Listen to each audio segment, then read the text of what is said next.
Grief is not a straight line. It doesn't unfold in predictable stages. It moves like a wave, nonlinear, unpredictable, and deeply human. In this film, we'll explore what I call the collapsibility of the grief waveform, a way of seeing grief not as something to overcome, but as something we can transmute. For decades, our culture has described grief as a predictable sequence of stages: denial, anger, bargaining, depression, and acceptance. This tidy, linear model offered a sense of order to a chaotic experience, a clear path forward through the pain. But the raw truth of lived experience tells a profoundly different story.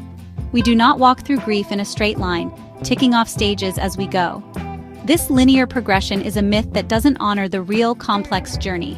Instead, we collapse back into raw pain and leap forward into surprising resilience.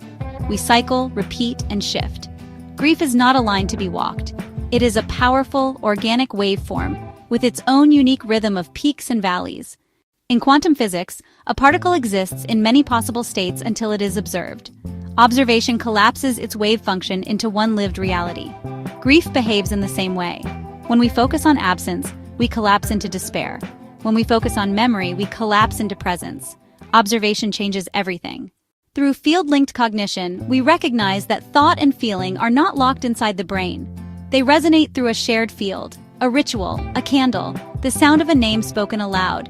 These ripple through the field, shifting grief's resonance from isolation toward connection. In grief, time collapses. A memory from years ago can feel vividly alive today. This is the Quantum Temporal Overlap Model. The past presence of a loved one and their present absence coexist. Love refuses to be bound by linear time. When we visualize the complex journey of loss, we arrive at the grief waveform. It's a dynamic map of our internal landscape. Each peak represents a possible state of being we might find ourselves in. Precipitating events, observation, resonance, temporal overlap, collapse, integration, resilience, transmutation, and a return to healing to self. But it's crucial to understand this is not a linear timeline. The experience is profoundly nonlinear. We can enter at any point, collapse between states, or even inhabit multiple emotional spaces at once. The waveform itself endures, a constant presence. We don't simply erase grief from our lives. Instead, we learn to transmute it, changing its form and our relationship to it. Science supports this. Grief reshapes the brain. Each act of focus, each ritual, each collapse into connection rewires neural pathways. This is neuroplasticity. Over time, grief is not resolved. It is repatterned into resilience, wisdom, and love. The grief waveform belongs to us all, a fundamental part of the human condition. It is not a straight line with a clear end.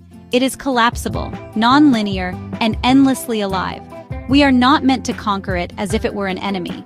Our true task is to learn how to live with it, to gently shape it with our understanding, and in turn to allow it to shape us. Remember, grief is not an erasure of love. It is love's enduring echo, the profound evidence of its permanence. We don't erase grief, we transmute it into wisdom and strength.